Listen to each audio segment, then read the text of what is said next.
അപ്പോൾ ഇന്നത്തെ നമ്മുടെ സിനിമ ദി ആൽഫാബെറ്റ് കില്ലർ. കുറച്ച് നാളായല്ലേ നല്ലൊരു സീരിയൽ കില്ലർ സൈക്കോ മൂവി കണ്ടിട്ട്. ഇന്ന് ഞാൻ നിങ്ങൾക്ക് വേണ്ടി കൊണ്ടുവന്നിട്ടുള്ളത് ഏവരെയും ത്രില്ലടിപ്പിക്കുന്ന അത്യാവശ്യം ട്വിസ്റ്റുകളുള്ള ഒരു അടിപൊളി മൂവിയാണ്. മലയാളത്തിലെ അഞ്ചാം പാതിര കണ്ട് നിങ്ങൾ ത്രില്ലടിച്ച് ഞെട്ടിയിട്ടുണ്ടെങ്കിൽ ഈ സിനിമ അതിനും മേലെ നിങ്ങളെ കൗതുകം കൊള്ളിപ്പിക്കും. 2008 ഈ മൂവി റിലീസായിരിക്കുന്നത്.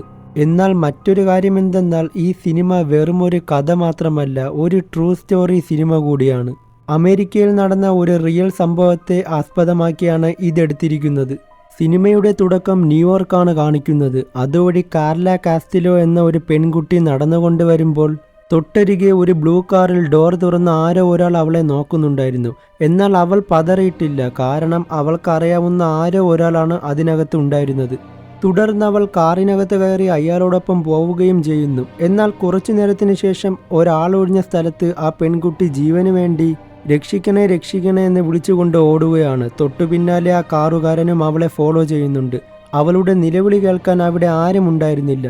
തുടർന്ന് അവളെ കൊലപ്പെടുത്തുകയും ചെയ്യുന്നു. പിന്നീട് ഈ കേസ് അന്വേഷിക്കാൻ അവിടെ എത്തുന്നത് മേഗൻ എന്ന നമ്മുടെ നായികയും അവളുടെ ഹസ്ബൻഡായ സ്റ്റീവുമാണ്. ഇവർ ഒരുമിച്ചാണ് ഈ കേസ് അന്വേഷിക്കുന്നതും ഈ കേസിന്റെ ചുമതല ഏറ്റെടുത്തിരിക്കുന്നത്. മേഗൻ അവളുടെ ബോഡിയിലേക്ക് നോക്കുന്നതും ആ പെൺകുട്ടി കണ്ണുകൾ തുറന്ന് ഭീകരതയോടെ മേഗനെ നോക്കുകയാണ്. എന്നാൽ അത് വെറുമൊരു തോന്നൽ മാത്രമാണ്. പക്ഷേ ഈ കാര്യം അവൾ തൻ്റെ ഹസ്ബൻഡിനോട് പറയുന്നില്ല. അങ്ങനെ മരിച്ച പെൺകുട്ടിയുടെ ദേഹത്ത് നിന്നും അവർക്ക് ഒരു പ്രത്യേക ഇനം തരത്തിലുള്ള പൂച്ചയുടെ രോമങ്ങൾ കിട്ടുകയാണ്. ഈ കൊല ചെയ്തിട്ടുള്ള കില്ലർ ഉറപ്പായും ഒരു പൂച്ചയെ വളർത്തുന്നുണ്ട്. കാരണം ആ പൂച്ചയുടെ രോമം അദ്ദേഹത്തിൻ്റെ ശരീരത്താവുകയും കൊല ചെയ്യുന്ന സമയം അത് ഈ പെൺകുട്ടിയുടെ ശരീരത്താവുകയും ചെയ്തു. കൂടാതെ കുറച്ച് ദൂരെയായിട്ട് മരിച്ച പെൺകുട്ടിയുടെ അടിവസ്ത്രം കിടക്കുന്നു. ഇതും കൂടി കണ്ടതോടെ ഈ സൈക്കോ ഇവളെ ക്രൂരമായി റേപ്പ് ചെയ്യാൻ വേണ്ടിയാണ് ഇങ്ങനെ തുനിഞ്ഞിറങ്ങിയത്. ശേഷം അവളെ കൊലപ്പെടുത്തുകയും ചെയ്തുവെന്ന് ഇരുവർക്കും മനസ്സിലായി. ശേഷം മേഗനും സ്റ്റീവും ഈ പെൺകുട്ടിയുടെ വീടിനരികെ ചുറ്റുപാടുമുള്ള ആളുകളോട് കാര്യങ്ങൾ തിരക്കിയപ്പോൾ അവർക്ക് കിട്ടിയത് അവസാനമായി കണ്ടപ്പോൾ ആരോ ഒരാളോടൊപ്പം ചിരിച്ചുകൊണ്ട് കാറിൽ കയറി പോകുന്നതും പിന്നീട് ഞങ്ങൾ അറിഞ്ഞത് ഈ കൊലപാതകത്തെയും കുറിച്ചെന്നാണ്. കൂടാതെ വണ്ടിയുടെ നമ്പറൊന്നും അവർക്ക് പ്രത്യേകം നോട്ട് ചെയ്യാനും സാധിച്ചില്ല. കാരണം അവർ അറിഞ്ഞില്ലല്ലോ ആ പെൺകുട്ടിക്ക് വരാനിരിക്കുന്ന മഹാദുരന്തം. നിർഭാഗ്യവശാൽ ആ ഒരു ഏരിയയിൽ CCTVയും ഉണ്ടായിരുന്നില്ല. അതുകൊണ്ട് തന്നെ സംഭവസ്ഥലത്തെക്കുറിച്ചുള്ള വിശദമായ ഡീറ്റെയിൽസ് പോലീസുകാർക്ക് ലഭിച്ചിരുന്നില്ല. പിറ്റേന്ന് ഈ കേസിനെക്കുറിച്ച് സംസാരിക്കാൻ അവരുടെ ചീഫ് ഉദ്യോഗസ്ഥൻ എല്ലാവരെയും വിളിച്ചുകൂട്ടി. എന്നിട്ട് ഈ കൊലയാളി ഒരു മാനസിക വിഭ്രാന്തിയിൽ ചെയ്തു പോയതായിരിക്കണം, അതുകൊണ്ട് ബാക്കിയുള്ളവർക്കൊന്നും ഒരാപത്തുമില്ലെന്ന് പറഞ്ഞ് ഇതിനെ തള്ളിക്കളയുകയാണ്. കേട്ട ഉടനെ തന്നെ മേഗന അദ്ദേഹത്തോട്, നിങ്ങൾ എന്തൊരു വിഡ്ഢിത്തമാണ് പറയുന്നത്, ഇതൊരു പ്ലാൻ ചെയ്തു നടത്തിയ കൊലയാണ്. മരിച്ച കാർല കാസ്റ്റിലോ എന്ന പെൺകുട്ടിയുടെ പേരും അവളുടെ ഡെഡ് ബോഡി കിട്ടിയ ചർച്ച് സ്ഥലവും C എന്ന ലെറ്റർ വെച്ചാണ് തുടങ്ങുന്നത്. ഇതിൽ തമ്മിലൊരു കണക്ഷൻ ഉണ്ടെന്ന് മേഗൻ അവളുടെ അഭിപ്രായം പറഞ്ഞു. പ്രത്യേകതരം പാറ്റേണിൽ കൊലകൾ ചെയ്യുന്ന ഒരു സീരിയൽ കില്ലറായിരിക്കണം ഇവനെന്നും അവരെ അറിയിച്ചു. നിന്റെ ഓരോ മണ്ടത്തരം ചിന്തകൾ, നീ പറയുന്നത് പോലെയല്ല കാര്യങ്ങളൊന്നും, ഇനി ഇതിൻ്റെ പിന്നാലെ അന്വേഷിക്കാനൊന്നും പോകണ്ട എന്നായിരുന്നു ചീഫിൻ്റെ മറുപടി. പക്ഷേ മേഗൻ്റെ സ്വഭാവം അനുസരിച്ച് ആരെന്ത് പറഞ്ഞാലും അവൾ കേൾക്കുകയില്ല. അവളുടെ ക്യാരക്ടർ ഒരു കാര്യത്തെക്കുറിച്ച് അന്വേഷിച്ചിറങ്ങിയാൽ അതിൻ്റെ ഉത്തരം കിട്ടുന്നതുവരെ അതിൻ്റെ പിന്നാലെ അവൾ പോകും. ചിന്തിക്കുകയാണെങ്കിൽ ഓവറായിട്ട് ചിന്തിച്ചുകൊണ്ടേയിരിക്കും. അതുകൊണ്ട് തന്നെ രാവിലെ മേഗൻ മരിച്ച പെൺകുട്ടിയുടെ അച്ഛനെ കാണാൻ പോവുകയാണ്. അദ്ദേഹം ബാറിലിരിക്കുന്നു. അദ്ദേഹത്തെ കാണിച്ചു കൊടുത്തത് ബാറിലെ സ്റ്റാഫ് തന്നെയാണ്. അവൾ അദ്ദേഹത്തെയും കൂട്ടി മുകളിൽ ചെന്നിരിക്കുന്നു. അപ്പോഴാണ് അവൾക്ക് മനസ്സിലായത് കാർലയുടെ അച്ഛനും അമ്മയും ഡിവോഴ്സഡ് ആണെന്ന്. ആഴ്ചയിൽ ഒരു ദിവസം എല്ലാ ചൊവ്വാഴ്ചയും തൻ്റെ മകൾ രാവിലെ തന്നെ കാണാൻ വരുമെന്നും വൈകുന്നേരമാവുമ്പോൾ തിരിച്ചു പോകുമെന്നും അദ്ദേഹം മേഗനെ അറിയിച്ചു. എന്നാൽ അവസാനമായിട്ട് നിങ്ങളെ കാണാൻ വന്നപ്പോൾ അവൾ എന്തെങ്കിലും പ്രത്യേകമായിട്ട് വല്ലതും പറഞ്ഞോ, അല്ലെങ്കിൽ അവളുടെ സ്വഭാവ രീതിയിൽ എന്തെങ്കിലും മാറ്റമുണ്ടായിരുന്നോ, സ്കൂളിലെ കാര്യങ്ങൾ എന്തെങ്കിലും പറഞ്ഞോ, അങ്ങനെയൊക്കെ അവൾ അദ്ദേഹത്തോട് ചോദിച്ചു. ഒന്നുമില്ല, വേറൊരു മാറ്റവും അവളുടെ മുഖത്തുണ്ടായിരുന്നില്ല, എപ്പോഴത്തെയും പോലെ തന്നെയായിരുന്നു എന്നായിരുന്നു അച്ഛൻ്റെ മറുപടി. മരിച്ച കാർലയുടെ ബോഡിയിൽ അന്നൊരു മാല ഉണ്ടായിരുന്നില്ല. ഇതെവിടെ നിന്നാണെന്ന് ചോദിച്ചപ്പോൾ അതെൻ്റെ അമ്മ അവൾക്ക് ഗിഫ്റ്റ് നൽകിയതാണെന്ന് അദ്ദേഹം പറഞ്ഞു. അങ്ങനെ ഇരിക്കുമ്പോൾ മേഗൻ കുടിച്ചുകൊണ്ടിരുന്ന കോഫി കപ്പ് താഴെ വയ്ക്കുമ്പോൾ അതിൻ്റെ അടയാളം അവിടെ 2-3 തെളിഞ്ഞു വരികയാണ്. ഇതൊക്കെ അവൾക്ക് വെറും തോന്നൽ മാത്രമാണ്. പക്ഷേ എന്താണെന്നറിയില്ല, അവൾക്ക് ഇതുപോലെ ഒരുപാട് അനുഭവം ഈയിടെയായി ഉണ്ടായി തുടങ്ങുന്നു. എന്നാൽ അതൊന്നും അവൾ ആരോടും പങ്കുവയ്ക്കുന്നില്ല. ശേഷം അവൾ പോയത് കാർലയുടെ അമ്മയുടെ അടുക്കലാണ്. അവരോട് ഇവൾ കൂടുതൽ കാര്യങ്ങൾ ചോദിച്ചറിയുന്നു. നിങ്ങൾ രണ്ടുപേരുടെ അടുത്തല്ലാതെ മകൾ വേറെ ആരുടെയെങ്കിലും അടുക്കൽ പോകുമോ, അങ്ങനെയൊക്കെ. എൻ്റെ ഹസ്ബൻഡിൻ്റെ അമ്മയുടെ വീട്ടിൽ അവൾ ഇടയ്ക്ക് പോകാറുണ്ടെന്നും പക്ഷേ 1 മാസം മുന്നേ ഹസ്ബൻഡിൻ്റെ അമ്മ മരിച്ചുവെന്നും അവർ അവളോട് പറഞ്ഞു. ശേഷം മേഗൻ അവരോട് സമ്മതം ചോദിച്ചിട്ട് എന്തെങ്കിലും തെളിവ് കിട്ടുമോ എന്നറിയാൻ കാർലയുടെ റൂമിൽ പോയി നോക്കുകയാണ്. പക്ഷേ അവളവിടെ ചെന്നിട്ട് കാണിക്കുന്നത് കണ്ടാൽ സത്യത്തിൽ നമ്മളെല്ലാം ഞെട്ടും. അവൾ കട്ടിലിൻ്റെ താഴെ കിടന്ന് അകത്തോട്ട് നോക്കുമ്പോൾ 3 പാവകൾ കാണുകയാണ്. എന്നാൽ അതിനെ ഒന്ന് മാറ്റി നോക്കുമ്പോൾ ഒരു കുരിശിൻ്റെ സിമ്പൽ കാണുന്നു. പെട്ടെന്ന് കാർലയുടെ ആത്മാവിൻ്റെ കൈവന്ന് അവളുടെ കൈനെ പിടിച്ച് വലിക്കുന്നു. പേടിച്ചു വിരണ്ട മേഗൻ അവിടെ നിന്ന് എഴുന്നേറ്റ് ഞെട്ടലോടെ നിൽക്കുന്നു. എന്നാൽ ഇതെല്ലാം അവളുടെ വെറും തോന്നൽ മാത്രമാണ്. പക്ഷേ ഈ കാഴ്ചകളെല്ലാം കാർലയുടെ അമ്മ ഞെട്ടലോടെ കാണുന്നുണ്ടായിരുന്നു. അവർ അവളെ വീട്ടിൽ നിന്നും ഇറക്കി വിടുകയും പോലീസിൽ ചെന്ന് ഒരു പരാതി കൊടുക്കുകയും ചെയ്തു. കേസന്വേഷണം എന്നൊക്കെ പറഞ്ഞ് ഒരു ഭ്രാന്തി എൻ്റെ വീട്ടിൽ കയറി എന്നായിരുന്നു ആ പരാതി. ഇതറിഞ്ഞതോടെ ചീഫ് മേഗനോട് ചെന്നിട്ട്, നിന്നോട് ഞാൻ പറഞ്ഞതല്ലേ ഈ കേസ് അന്വേഷിക്കേണ്ട എന്ന്, എന്നിട്ട് നീ അൺഒഫീഷ്യലായിട്ട് ഇത് ചെയ്തു, ഇനി ഇങ്ങനെ കാണിക്കലും, ഇതിന് പിന്നാലെ പോകാൻ വേറെ ആളുകളുണ്ടെന്ന് പറഞ്ഞ് അവൾക്കൊരു വാണിംഗ് കൊടുക്കുന്നു. കൂടാതെ ഒരു സൈക്കാട്രിസ്റ്റ് ഡോക്ടറുടെ നമ്പറും കൂടെ ചീഫ് അവൾക്ക് കൊടുക്കുന്നു. വെറുതെ ചിന്തിച്ചുകൂട്ടി വേണ്ടാത്തതൊന്നും വരുത്തി വയ്ക്കേണ്ട, സമയമുള്ളപ്പോൾ ഇദ്ദേഹത്തെ പോയി കണ്ട് ചികിത്സ നേടാനുള്ള ലീവ് ഞാൻ തരാമെന്നൊക്കെ അദ്ദേഹം അവളോട് പറയുകയാണ്. പക്ഷേ മേഗൻ അവളുടെ വീട്ടിലെ മതിലിലെല്ലാം മരിച്ച പെൺകുട്ടിയുടെ ഫോട്ടോസ് വെച്ച് ആരായിരിക്കും ഇവളെ കൊന്നതെന്നതിനെ കുറിച്ചുള്ള കാര്യങ്ങളൊക്കെ ചിന്തിച്ചുകൂട്ടി കൂടുതൽ സ്ട്രെസ് എടുക്കുന്നു. പോരാത്തതിന് കാർലയുടെ ആത്മാവ് അവളെ ഇടയ്ക്കിടയ്ക്ക് വന്ന് കാണുന്നത് അവൾക്ക് തോന്നുമ്പോൾ ഈ പെൺകുട്ടിയുടെ കൊലയാളി ആരാണെന്ന് കണ്ടുപിടിക്കാൻ പറ്റാത്തതിൻ്റെ കുറ്റബോധവും കാർലയുടെ മുഖം അവളുടെ മനസ്സിൽ നിന്നും പോവാത്തതുകൊണ്ടും ഒരു കത്തി കയ്യിലെടുത്ത് വെച്ചിട്ട്, എന്നോട് ക്ഷമിക്കണം, എനിക്ക് നിന്റെ മുഖത്ത് നോക്കാൻ പോലും വയ്യ എന്ന് പറഞ്ഞ് ആ കുറ്റബോധത്തിൽ സ്വയം കൈമുറിച്ച് സൂയിസൈഡ് ചെയ്യാൻ ശ്രമിക്കുന്നു. എന്നാൽ അവളുടെ ഭർത്താവ് സ്റ്റീവ് അവിടെ എത്തിയത് കൊണ്ട് മാത്രം അവളെ രക്ഷിക്കാൻ കഴിഞ്ഞു. ഇപ്പോൾ മേഗൻ ഹോസ്പിറ്റലിലാണ് കിടക്കുന്നത്. അവളെ ചികിത്സിക്കുന്ന ഡോക്ടർ സ്റ്റീവിനോട് മേഗന് മാനസികമായ പ്രശ്നമുണ്ടെന്ന് പറയുന്നു. സൈസോഫീനിയ എന്ന അസുഖം അവൾക്ക് ബാധിച്ചിരിക്കുന്നു. എന്നുവെച്ചാൽ ഒരു കാര്യത്തിനു വേണ്ടി ഇറങ്ങിത്തിരിച്ചാൽ അത് കണ്ടെത്തുന്നതുവരെ അതിൻ്റെ പിന്നാലെ ചിന്തിച്ചും ഒരുപാട് സ്ട്രെസ് എടുത്തും വയ്ക്കും. അതവരുടെ ആരോഗ്യത്തിന് തന്നെ ആപത്താവും. ഇപ്പോൾ മേഗൻ്റെ അവസ്ഥ പോലെ. എന്നാൽ ഈ കാര്യം അറിയുമ്പോൾ സ്റ്റീവ് ആദ്യം ഞെട്ടിപ്പോവുകയാണ്. കാരണം ഇത്രനാളും ഒരുമിച്ച് ജീവിച്ചിട്ട് ഇവൾക്ക് ഇങ്ങനെയുള്ള ഒരു പ്രശ്നമുണ്ടെന്ന് അവനിക്കിതുവരെ അറിയില്ലായിരുന്നു. അങ്ങനെ 2 വർഷം കഴിഞ്ഞു പോയിരിക്കുന്നു. മേഗന് ഇങ്ങനത്തെ മാനസിക രോഗമുള്ളതുകൊണ്ട് സ്റ്റീവ് അവളെ ഇപ്പോൾ ഡിവോഴ്സ് ചെയ്തിരിക്കുന്നു. മേഗൻ്റെ കാര്യം പറയുകയാണെങ്കിൽ അവളിപ്പോൾ പഴയതുപോലെ വലിയ ഭയങ്കരമായ കേസൊന്നുമല്ല അന്വേഷിക്കുന്നത്. മുമ്പത്തെ പോസ്റ്റ് ഡീപ്രമോട്ട് ചെയ്ത് സാധാ ഒരു ഓഫീസറായിട്ടാണ് അവളിപ്പോൾ വർക്ക് ചെയ്യുന്നത്. അതുകൊണ്ട് തന്നെ വലിയ സ്ട്രെസ്സും കാര്യങ്ങളൊന്നും ഇപ്പോൾ അവൾക്കില്ല. കൂടാതെ കൗൺസിലിങ്ങിനും അവൾ പോകാറുണ്ട്. മരുന്നും കാര്യങ്ങളെല്ലാം മുടങ്ങാതെ തന്നെ കഴിക്കുന്നു. ഇവളെപ്പോലെ മാനസിക രോഗമുള്ള മറ്റു പലരും അവിടെ ഉണ്ട്. അവരോടെല്ലാം ഒരുപാട് ഇവൾ സംസാരിക്കുകയും ലൈഫ് സിമ്പിളായി മുന്നോട്ട് പോകുന്നു. അതിൽ റിച്ചാർഡ് എന്നു പേരുള്ള ഒരാളായിട്ട് മേഗൻ നല്ല ഫ്രണ്ട്ഷിപ്പിലാവുന്നു. പക്ഷേ റിച്ചാർഡിന് നടക്കാൻ കഴിയില്ല. കാല് തളർന്നിരിക്കുകയാണ്. അതിനാൽ ഒരു വീൽ ചെയറിലാണ് അവൻ്റെ സഞ്ചാരം മുഴുവനും. പക്ഷേ ആളൊരു നല്ല സ്വഭാവമുള്ള മനുഷ്യനായതിനാൽ മേഗന് അവൻ നല്ലൊരു ഫ്രണ്ട് തന്നെയാണ്. മേഗൻ റിച്ചാർഡിനോട് തൻ്റെ ജീവിതത്തിൽ നടന്ന എല്ലാ കാര്യങ്ങളും പറയാറുണ്ട്. തനിക്ക് ഈ മാനസിക രോഗമുള്ളതിനാൽ ഭർത്താവ് ഡിവോഴ്സ് ചെയ്തതും പിന്നെ ഒരു കേസിൻ്റെ പുറകെ നാളുകളില്ലാതെ കാണിച്ചു കൂട്ടിയ കാര്യങ്ങളെല്ലാം. പേരിൻ്റെ ഫസ്റ്റ് ലെറ്ററും ആ ബോഡി കിടക്കുന്ന സ്ഥലത്തെ ഫസ്റ്റ് ലെറ്ററും ഒരേ കണക്ഷൻ ഉള്ളതിനാൽ ആ കാര്യം ഞാൻ ഡിപ്പാർട്ട്മെൻറ്റിൽ പറഞ്ഞപ്പോൾ ആരും എന്നെ മൈൻഡ് ചെയ്തില്ല, അതിനെ തള്ളിക്കളഞ്ഞു എന്നൊക്കെ തനിക്കുണ്ടായ വിഷമമായ കാര്യങ്ങളെല്ലാം റിച്ചാർഡിനോട് അവൾ പങ്കുവെച്ചു. ഇതെല്ലാം കേട്ട് റിച്ചാർഡ് അവളെ സമാധാനിപ്പിക്കുകയും ഇനി നീ ഓവറായിട്ടൊന്നും ചിന്തിക്കേണ്ട, നിനക്ക് പറ്റുന്ന കാര്യങ്ങൾ ചെയ്താൽ മതിയെന്ന് പറഞ്ഞ് അവളെ ആശ്വസിപ്പിക്കുന്നു. അങ്ങനെ ആ സ്ഥലത്ത് 2 വർഷത്തിനു ശേഷം കാർല എന്ന പെൺകുട്ടി ക്രൂരമായി കൊല ചെയ്യപ്പെട്ടതുപോലെ അതേ കാറും അതേ ആളും തന്നെ മറ്റൊരു പെൺകുട്ടിയെയും ക്രൂരമായി കൊന്നിട്ട് മറ്റൊരു സ്ഥലത്ത് കൊണ്ട് റെയിൽവേ ട്രാക്കിന് സമീപം കൊണ്ടിടുന്നു. പിറ്റേന്ന് രാവിലെ തന്നെ സംഭവം അറിഞ്ഞ് പോലീസ് എല്ലാം എത്തുന്നു. കാർല മരിച്ചതുപോലെ തന്നെയായിരുന്നു ഈ കുട്ടിയും. എന്നാൽ ഈ കുട്ടിയുടെ ബോഡിയിലും അതേ പൂച്ചയുടെ രോമങ്ങൾ ഉണ്ടായിരുന്നു. 2 വർഷം കൊണ്ട് അണഞ്ഞിരുന്ന ആ ഒരു പേടി സ്വപ്നം വീണ്ടും ഇവിടെ ആരംഭിക്കുന്നു.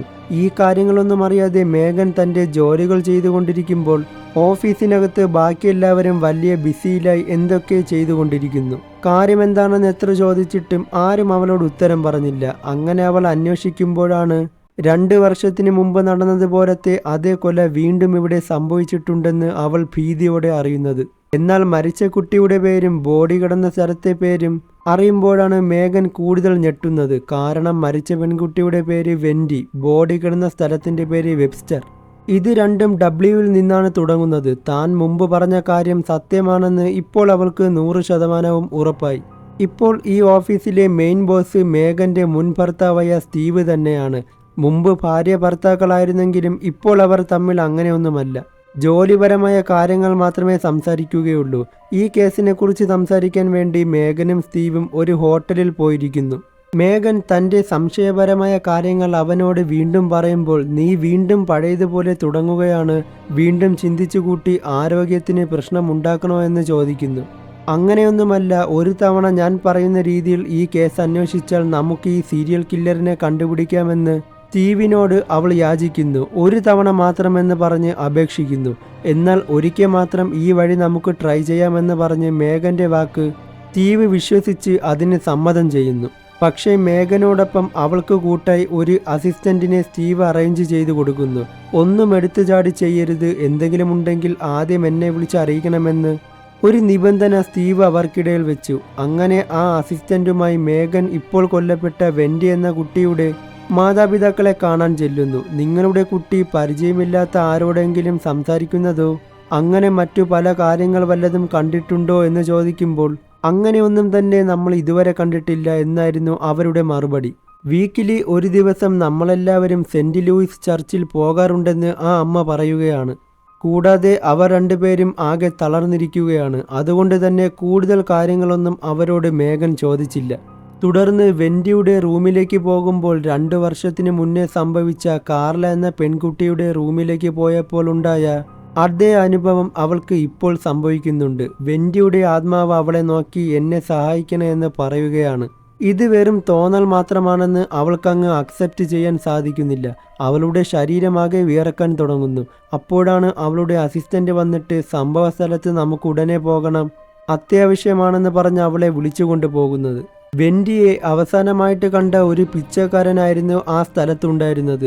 അവർ കാര്യങ്ങൾ ചോദിച്ചറിയുന്നു. ഒരു ബ്ലൂ കാറിനടുത്ത് നിന്ന് ആരോടൊപ്പോ കയറിപ്പോയത് ഞാൻ കണ്ടതെന്നായിരുന്നു അദ്ദേഹം പറഞ്ഞത്.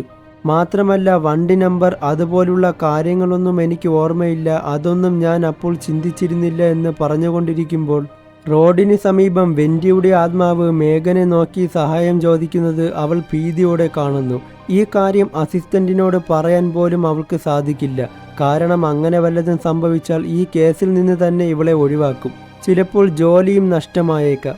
അതുകൊണ്ട് ഈ നടക്കുന്ന കാര്യങ്ങളെല്ലാം ഉള്ളിലൊതുക്കി ഒരുപാട് സ്ട്രെസ് അനുഭവിച്ച് ആരോടും ഒന്നും പറയാതെ അവൾ മുന്നോട്ട് പോകുന്നു. അവൾ നേരെ ചെന്നത് ഇപ്പോൾ അവൾക്ക് ഏക ആശ്വാസമായിട്ടുള്ള റിച്ചാർഡിന്റെ അടുക്കലാണ്. എന്നിട്ട് അവൾക്കുണ്ടായ അനുഭവങ്ങളെല്ലാം പറയുന്നു. ഇത് കേട്ടതോടെ ഞാൻ നിന്നോട് പറഞ്ഞതല്ലേ ഇത്ര കടുപ്പം പിടിച്ച ജോലി ഒഴിവാക്കാൻ, എന്നിട്ട് ഏതെങ്കിലും ഡോക്ടറിനെ പോയി കണ്ട് സമാധാനത്തോടെ ഇരിക്കാൻ. പക്ഷേ ഈ കേസിന്റെ ഒരു അവസാനം കാണാതെ ആരൊക്കെ എന്ത് പറഞ്ഞാലും മേഗൻ കേൾക്കാൻ പോണില്ല. അങ്ങനെ ഇരിക്കുമ്പോൾ മേഗന് മറ്റൊരു കാര്യം കിട്ടുകയാണ്. ടാനർ എന്ന ഒരാളെക്കുറിച്ചുള്ള സംശയപരമായ കുറച്ച് തെളിവുകൾ. 2 വർഷം മുമ്പ് മരിച്ച കാർലയുടെ സ്കൂൾ കൗൺസിലർ സാറാണ് ഈ ടാനർ. എന്നാൽ ഇപ്പോൾ മരിച്ച വെൻഡിയുടെ അങ്കിളും കൂടിയാണ് ഈ ടാനർ. ഇവർക്ക് രണ്ടുപേർക്കും ഇയാളുമായി ബന്ധമുണ്ട്. അതിലെന്തെങ്കിലും കണക്ഷൻ കാണണം. അതുമാത്രമല്ല ഇയാൾ കൗൺസിലിങ്ങിൻ്റെ പരമായി കുട്ടികളുമായി ഒരു ക്യാമ്പിൽ പങ്കെടുക്കുമ്പോൾ അവിടെ വെച്ച് 10 വയസ്സുള്ള ഒരു പെൺകുട്ടി ബിൽഡിങ്ങിൻ്റെ മുകളിൽ നിന്ന് താഴെ വീണ് മരിച്ചിരുന്നു. ഇതൊക്കെ വെച്ച് നോക്കുമ്പോൾ നമ്മൾ നോക്കുന്ന സീരിയൽ കില്ലർ ഇദ്ദേഹമാവാനാണ് ചാൻസ് എന്ന് മേഗൻ സ്റ്റീവിനോട് പറഞ്ഞ് മനസ്സിലാക്കുന്നു. അങ്ങനെ മേഗൻ തൻ്റെ അസിസ്റ്റന്റിനെയും കൂട്ടി ടാനറിനെ കാണാൻ ചെല്ലുന്നു. പക്ഷേ പോകുന്ന വഴിക്കെല്ലാം കാർലയുടെയും വെൻഡിയുടെയും ആത്മാവ് അവളെ പിന്തുടരുന്നുണ്ടായിരുന്നു. എന്നാൽ അതൊക്കെ ഉള്ളിലൊതുക്കി ഒരുപാട് സ്ട്രെസ് താങ്ങി അവളങ്ങനെ പോകുന്നു. കാർലയുടെ മരണസമയം 2 വർഷം മുന്നേ മേഗൻ ഈ ടാനറിനെ ചോദ്യം ചെയ്തിരുന്നു. അതുകൊണ്ട് തന്നെ ടാനറിന് മേഗനെ കണ്ടപ്പോൾ ആദ്യം തന്നെ മനസ്സിലായി. അവരുടെ ചോദ്യങ്ങൾ കേട്ട് ഇവർ എന്നെ ആയിരിക്കും ഈ കില്ലറെന്ന് ഉദ്ദേശിക്കുന്നുവെന്ന് അയാൾക്ക് മനസ്സിലായി. നിങ്ങളുടെ ചോദ്യം കേട്ടാൽ ഞാനാണ് ഇതൊക്കെ ചെയ്തതെന്ന് തോന്നുമല്ലോ. ഞാൻ ആരെയും ഒന്നും ചെയ്തിട്ടില്ല. പിന്നെ നിങ്ങളിങ്ങനെ എന്നെ സംശയിക്കാൻ കാരണം കൗൺസിലിംഗ് ക്യാമ്പിങ്ങിന് പോയപ്പോൾ 10 വയസ്സുള്ള ഒരു കുട്ടി അന്ന് മുകളിൽ നിന്നും താഴെ വീണ് മരിച്ചിരുന്നു. അതെൻ്റെ തെറ്റുകൊണ്ടല്ല, ക്യാമ്പിൻ്റെ പ്രോട്ടോകോൾ അനുസരിക്കാതെ പോയതുകൊണ്ടാണ് അവൾക്കങ്ങനെ സംഭവിച്ചത്. ഞാൻ അവളുടെ അടുത്ത് പോലും ഉണ്ടായിരുന്നില്ല, വെറുതെ എന്നെ സംശയിക്കേണ്ട എന്ന് പറയുന്നു. പിന്നെ ഇന്നലെ മരിച്ച വെൻഡി എന്ന കുട്ടിയുടെ ബോഡി കിടന്ന സ്ഥലത്തെ പോലീസുകാർ വന്ന് എന്നോട് ചോദ്യം ചെയ്തിരുന്നു. ഞാൻ അതിനുള്ള മറുപടിയും കൊടുത്തു. ഇനി വേണമെങ്കിൽ നിങ്ങൾക്ക് അവരോട് പോയി ചോദിക്കാമെന്ന് അയാൾ പറഞ്ഞു. അതോടെ മേഗനും അസിസ്റ്റന്റും അവിടുത്തെ പോലീസുകാരെ പോയി കാണുകയാണ്. എന്നാൽ അവിടുത്തെ ചീഫ് യാതൊരു ഫ്രണ്ട്ലി ആയിട്ടല്ല മേഗനോട് സംസാരിച്ചത്. അവൾ ചോദിച്ചതിൻ്റെ ഒരു മറുപടിയും അവർ ഇവൾക്ക് കൊടുത്തില്ല. ഈ കേസിനൊന്നും സമയമില്ല, ഇതിനേക്കാൾ വേറെ ഏതോ വലിയ മറ്റിടത്ത് കേസുണ്ടെന്നാണ് അവർ പറയുന്നത്. പിന്നീട് അന്ന് രാത്രി മറ്റൊരു പെൺകുട്ടിയും ഒരു കൊലപാതകത്തിന് ഇരയാവുന്നു. അവളുടെ പേര് മെലീസ, വയസ്സ് വെറും 10 മാത്രം. സംഭവം നടന്ന സ്ഥലത്തിൻ്റെ പേരും എം വെച്ചാണ് തുടങ്ങുന്നത്. സ്ഥിരമായിട്ട് കിട്ടുന്ന എവിഡൻസാണ് അവർക്കിപ്പോഴും കിട്ടിയിരിക്കുന്നത്. ഏതോ ഒരു പൂച്ചയുടെ രോമങ്ങൾ. സംഭവം അറിഞ്ഞ് മേഗൻ ഉടനെ അവിടെ എത്തുന്നു. പക്ഷേ അവിടെ കാർലയുടെയും വെൻഡിയുടെയും ആത്മാവ് അവൾക്ക് പിന്നാലെ തന്നെ ഉണ്ടായിരുന്നു. മാത്രമല്ല ഇപ്പോൾ മരിച്ച മെലീസ എന്ന കുട്ടിയുടെ ആത്മാവും അവൾക്കരികെ നിൽപ്പുണ്ട്. എല്ലാം കൊണ്ട് മേഗൻ്റെ സ്ട്രെസ്സും പഴയതുപോലെ മാനസികാവസ്ഥ കൂടിക്കൊണ്ടുവരുന്നു. ഈ കേസ് ഒഫീഷ്യലായിട്ട് അന്വേഷിക്കുന്നത് സ്റ്റീവും കൂട്ടരും തന്നെയാണ്. പക്ഷേ അവർക്ക് കൊലപാതകിയുടെ ഒരു തെളിവ് പോലും കണ്ടുപിടിക്കാൻ സാധിച്ചിട്ടില്ല. എന്നാൽ ഈ 3 കൊലപാതകവും ചെയ്തത് ഒരാൾ തന്നെയാണെന്ന് എല്ലാവർക്കും മനസ്സിലായി. ഇവരെ കൊന്നത് ഒരാളാണെങ്കിലും ഈ 3 പേരെയും കണക്ട് ചെയ്യുന്ന ഒരു കാര്യവും ഇവർക്ക് കണ്ടുപിടിക്കാൻ സാധിക്കുന്നില്ല. രണ്ടാമത് മരിച്ച വെൻഡിയും ഇപ്പോൾ മരിച്ച മെലീസയും സെന്റ് ലൂയിസ് എന്ന ചർച്ചിൽ പോവാറുണ്ട്. എന്നാൽ ആദ്യം മരണപ്പെട്ട കാർല അങ്ങോട്ടേക്ക് പോകാറില്ല. അതുപോലെ തന്നെ അന്ന് മരണപ്പെട്ട കാർല, രണ്ടാമത് മരണപ്പെട്ട വെൻഡി, ഇവർ രണ്ടുപേരും ഏതോ ഒരു ഡാൻസ് പ്രാക്ടീസിന് പോവുമായിരുന്നു. അതും വ്യത്യസ്തമായ ടൈമുകളിൽ. എങ്ങനെ നോക്കിയാലും ഇവർ 3 പേരെയും കണക്ട് ചെയ്യുന്ന ഒരു കാര്യം പോലീസുകാർക്ക് കണ്ടുപിടിക്കാൻ സാധിക്കുന്നില്ല.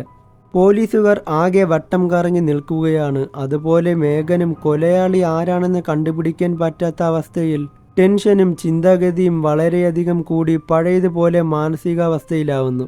ആ 3 പെൺകുട്ടികളുടെ ആത്മാവും ഇപ്പോൾ മേഗൻ്റെ അരികിലുണ്ട്.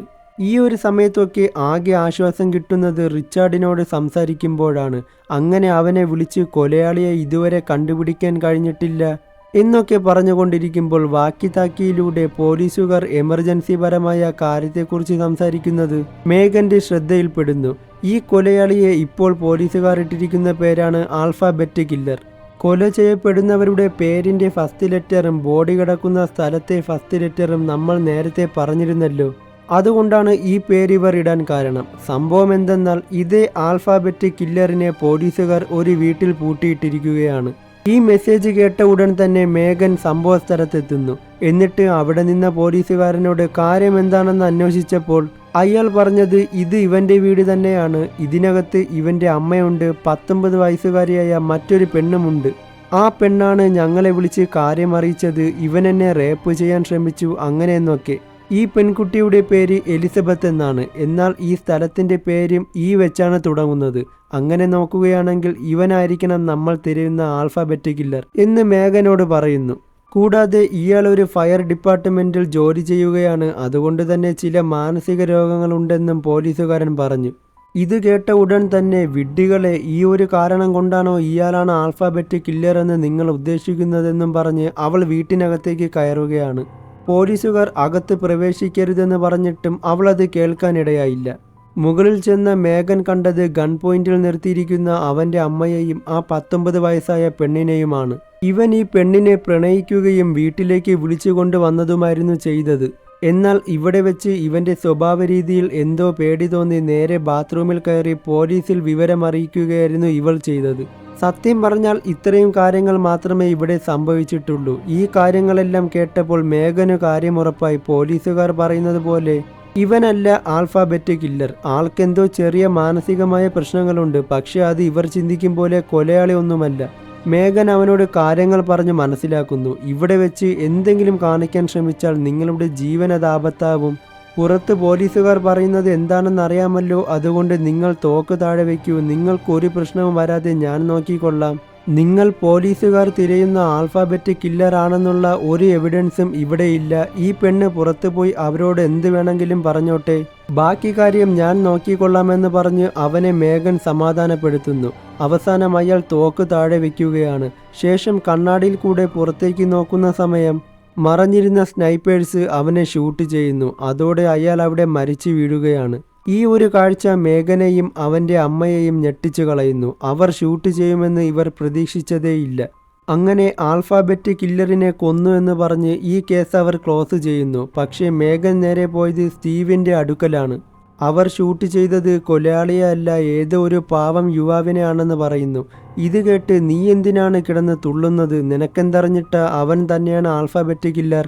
അതിനുള്ള തെളിവെല്ലാം അവൻ്റെ വീട്ടിൽ നിന്നും കിട്ടി. മരിച്ച പെൺകുട്ടികളുടെ മൃതശരീരത്തിൽ നിന്നും കിട്ടിയ പൂച്ചയുടെ രോമങ്ങൾ അവൻ്റെ വീട്ടിലും ഉണ്ടായിരുന്നു. അത് ഞങ്ങൾ കണ്ടെടുത്തു. ഈ കേസ് ഇതോടെ അവസാനിച്ചു എന്ന് പറഞ്ഞ് മേഗനെ പറഞ്ഞയക്കുന്നു.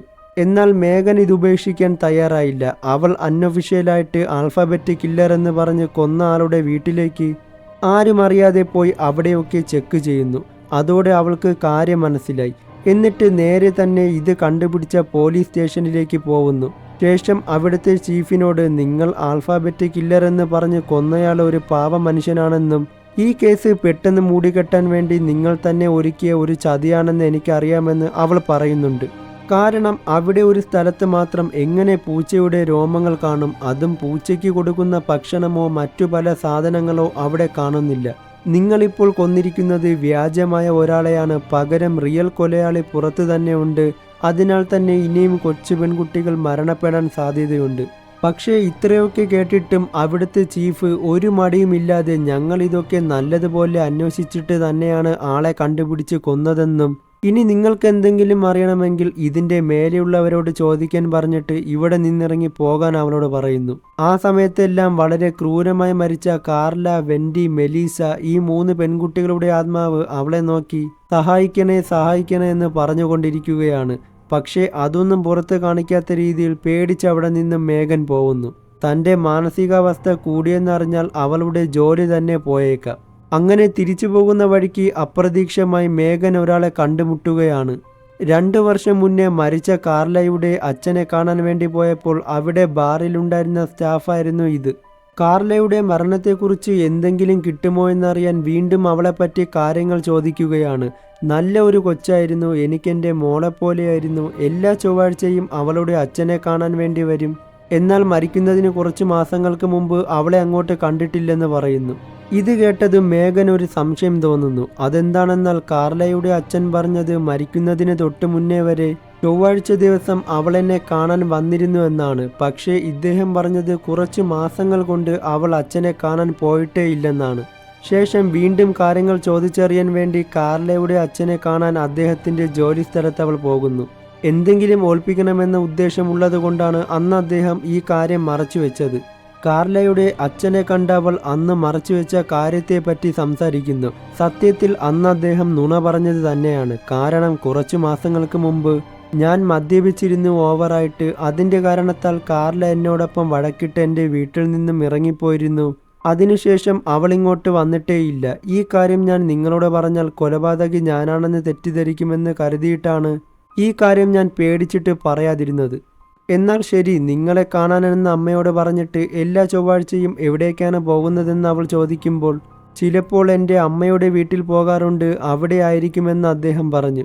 വീണ്ടും ചോദ്യങ്ങൾ ചോദിക്കുമ്പോഴാണ് അവസാനം മേഗൻ ഒരു തുമ്പ് കിട്ടുന്നത്. കാർല അച്ഛൻ്റെ അമ്മയുമായി ഒരു ചർച്ചിൽ പോകാറുണ്ട്, സെൻറ്റ് ലൂയിസ് ചർച്ച്.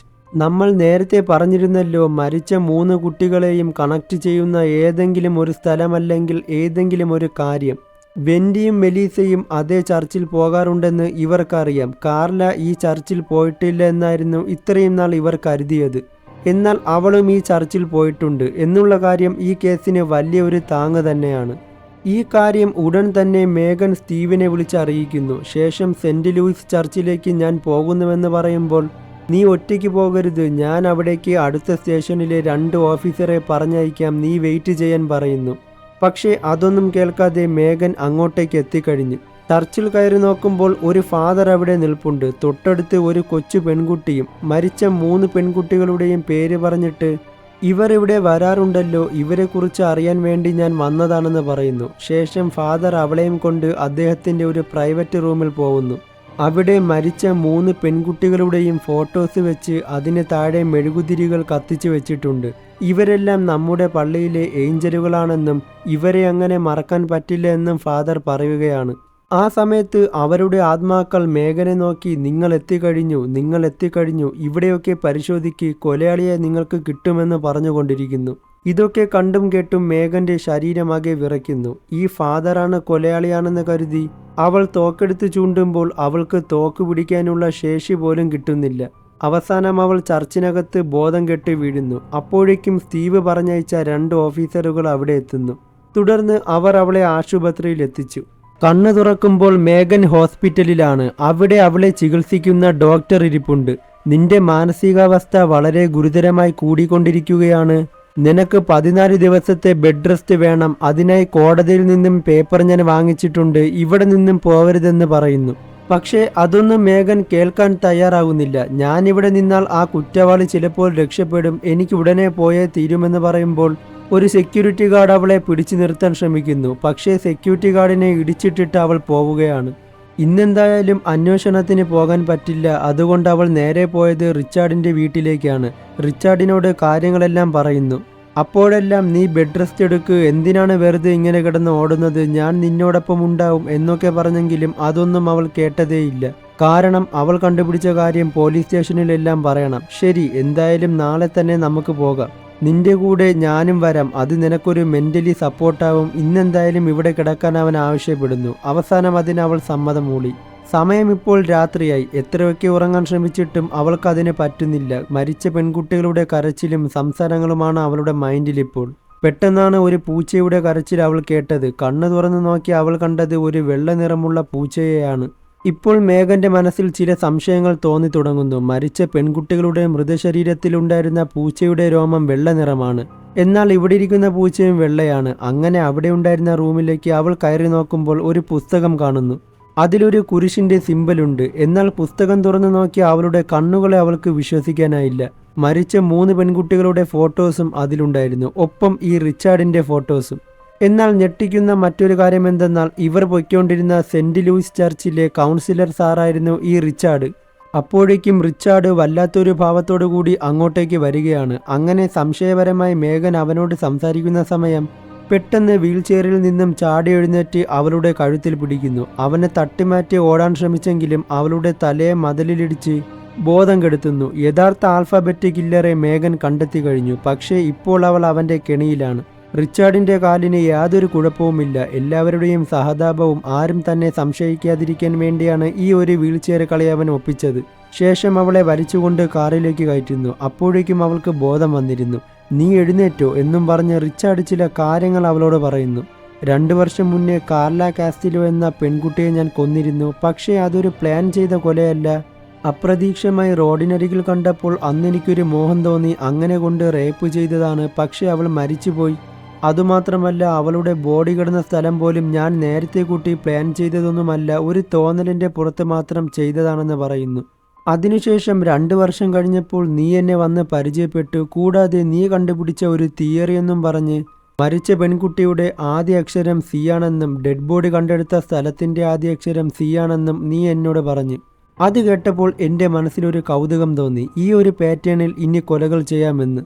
അതിനായി എൻ്റെ ചർച്ചിൽ വന്നിരുന്ന വെൻഡി, മെലീസ എന്ന 2 പെൺകുട്ടികളെയും ഞാൻ ഇതുപോലെ ഒരുപാട് ആസ്വദിച്ചു. എന്നിട്ട് അവരുടെ പേരിൽ തുടങ്ങുന്ന ഫസ്റ്റത്തെ ലെറ്ററുള്ള സ്ഥലത്ത് കൊണ്ടുപോയി ബോഡി കളഞ്ഞു. സത്യം പറഞ്ഞാൽ ഇങ്ങനെ ഒരു പാറ്റേണിൽ കൊല ചെയ്യാൻ പഠിപ്പിച്ചത് തന്നെ നീയാണ്. പക്ഷേ ഇതുകൊണ്ട് എനിക്ക് മാത്രമല്ല ഗുണം. നീ അന്ന് പോലീസുകാരോട് പറഞ്ഞ കാര്യം അന്ന് അവർ കേട്ടിട്ടില്ല. എന്നാൽ 2 വർഷം കഴിഞ്ഞപ്പോൾ ഈ ഒരു കാര്യം തെളിയും. അപ്പോൾ അന്ന് നീ പറഞ്ഞ കാര്യം ശരിയാണെന്നും അങ്ങനെ അവർക്കിടയിൽ നിനക്കൊരു വാല്യൂ കിട്ടുമെന്ന് വളരെ സൈക്കോ ആയിട്ട് റിച്ചാർഡ് അവളെ അറിയിച്ചു. ഇതെല്ലാം കേട്ട് അനങ്ങാൻ പോലും പറ്റാതെ ആകെ ഞെട്ടിക്കിടക്കുകയാണ് മേഘൻ. ഈ സമയത്ത് മേഘന് സീറ്റിൻ്റെ സൈഡിൽ നിന്നും ഒരു മാല കിട്ടുന്നു. ആ സമയം മുതൽ മാലയുടെ ഊക്ക് വെച്ച് അവൾ കെട്ടിനെ അടിക്കാൻ ശ്രമിക്കുകയാണ്. റിച്ചാർഡിൻ്റെ പ്ലാൻ എന്തെന്നാൽ ഒരു തരം മരുന്ന് ഇഞ്ചക്ഷൻ ചെയ്ത് അവളുടെ ശരീരം തന്നെ തളർത്താൻ നോക്കുകയാണ്. അതാവുമ്പോൾ ഈ തെളിവുകളെല്ലാം പോലീസിനോട് പറയാൻ ഇവൾക്ക് കഴിയില്ല. പക്ഷേ ഇഞ്ചക്ഷൻ ചെയ്യുന്നതിന് മുന്നേ അവൾ കെട്ടടിക്കുകയും അവനെ അടിച്ചിട്ടിട്ട് ഓടി രക്ഷപ്പെടുന്നു. തൊട്ടു പിന്നാലെ അവനൊരു തോക്കുമായി പുറകെ തന്നെ ഉണ്ട്. ഒരു ഘട്ടത്തിൽ തന്ത്രപൂർവ്വം അവൾ റിച്ചാർഡിന്റെ തോക്ക് കൈക്കലാക്കുകയും അവന്റെ കാലിലും വെടിവെക്കുന്നു. അങ്ങനെ തൊട്ടുപിന്നിലുണ്ടായിരുന്ന വലിയ ഒഴുക്കുള്ള വെള്ളത്തിൽ ചെന്ന് വീഴുന്നു. അവൾ എത്രയൊക്കെ നോക്കിയിട്ടും റിച്ചാർഡിനെ അവിടെ കാണാനില്ല. അവൻ മരിച്ചോ അതോ ജീവനോടെ ഉണ്ടോ എന്നവൾക്കറിയില്ല. അങ്ങനെയെല്ലാം കൊണ്ട് അവളുടെ തല പൊട്ടി കറങ്ങി വരികയാണ്. ശേഷം ബോധം കെട്ട് വീഴുന്നു. കണ്ണു തുറക്കുമ്പോൾ അവൾ ഹോസ്പിറ്റലിലാണ്. എന്നാൽ എപ്പോഴത്തെയും പോലെയല്ല അവളെ ട്രീറ്റ്മെൻറ്റ് ചെയ്യുന്നത്. ഒരു റൂമിൽ കാലിനെയും കൈയിനെയും ബെൽറ്റ് വെച്ച് ലോക്ക് ചെയ്തിട്ടിരിക്കുന്നു. 24 മണിക്കൂറും നിരീക്ഷിക്കാനായി ഒരു ക്യാമറയുമുണ്ട്. ഈ അസുഖം ഭേദമാവുന്നത് വരെ ഇവൾക്ക് ഇവിടെ നിന്ന് പുറത്തേക്ക് പോകാൻ കഴിയില്ല. പക്ഷേ മരിച്ച 3 പെൺകുട്ടികളും അവളുടെ തൊട്ടരികെ തന്നെ നിൽപ്പുണ്ട്. അവളുടെ ഹാലൂസിനേഷൻ അമിതമായി കൂടിക്കൊണ്ട് വരികയാണ്. ഇപ്പോൾ റിച്ചാർഡ് എന്ന ആൽഫാബെറ്റ് കില്ലർ മരിച്ചിട്ടില്ല, ഇപ്പോഴും ജീവനോടെ തന്നെ ഉണ്ട്. വേറൊരു ചർച്ചിൽ കള്ള ഐഡന്റിറ്റിയും പ്രൂഫുമായി ഒരു നല്ല മനുഷ്യനെ പോലെ അവിടെ കൂടി കഴിയുന്നു. അന്നവിടെ ചർച്ചിലേക്ക് വന്ന ഒരു പെൺകുട്ടിയെ വല്ലാത്ത രീതിയിൽ അവൻ നോക്കുകയാണ്. പിന്നീട് കാണിക്കുന്നത് ആ ചർച്ചിൽ കണ്ട പെൺകുട്ടിയുടെ ആത്മാവ് മേഗന്റെ അടുത്ത് വന്ന് നിൽക്കുന്നതാണ്. അതിനർത്ഥം റിച്ചാർഡ് ആ പെൺകുട്ടിയെയും കൊന്നു കഴിഞ്ഞു. ഇതുപോലെ ദിവസങ്ങൾ കഴിയുന്തോറും ഒരുപാട് പെൺകുട്ടികളുടെ ആത്മാവ് അവളുടെ അടുക്കൽ വരികയാണ്. പോലീസുകാർ തിരഞ്ഞുകൊണ്ടിരുന്ന റിയൽ ആൽഫാബെറ്റ് കില്ലർ റിച്ചാർഡാണെന്ന് മേഗന് മാത്രമേ അറിയാവൂ. എന്നാൽ അവൾക്ക് ഒന്നും ചെയ്യാൻ കഴിയുന്നില്ല. പക്ഷേ മേഗൻ മനസ്സിലൊരു കാര്യം തീരുമാനിക്കുന്നുണ്ട്. എന്നെങ്കിലും ഇവിടെ നിന്ന് എന്നെങ്കിലും ഒരിക്കൽ ഞാൻ പുറത്തേക്കിറങ്ങും. അന്നവൻ്റെ അവസാനമായിരിക്കും.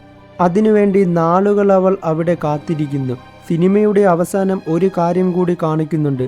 ആൽഫാബെറ്റ് കില്ലർ എന്ന് പറഞ്ഞ് പോലീസുകാർ ഒരാളെ കൊന്നുകളഞ്ഞില്ലേ? അയാളുടെ സ്പേമും മരിച്ചുപോയ കുട്ടികളുടെ ഉള്ളിൽ നിന്നും കിട്ടിയ സ്പേമും ചെക്ക് ചെയ്തപ്പോൾ രണ്ടും രണ്ടാണ്. അതോടെ കൊന്നുകളഞ്ഞ ആളല്ല റിയൽ കില്ലറാണെന്ന് പോലീസുകാർക്ക് മനസ്സിലായി. ഇപ്പോഴും പിടികൊടുക്കാതെ ആ കൊലയാളി വീണ്ടും പെൺകുട്ടികളെ കൊന്നുകൊണ്ടിരിക്കുന്നു. കൊലയാളിയെ കണ്ടുപിടിക്കാനുള്ള ശ്രമത്തിലാണ് പോലീസ് ഇപ്പോൾ.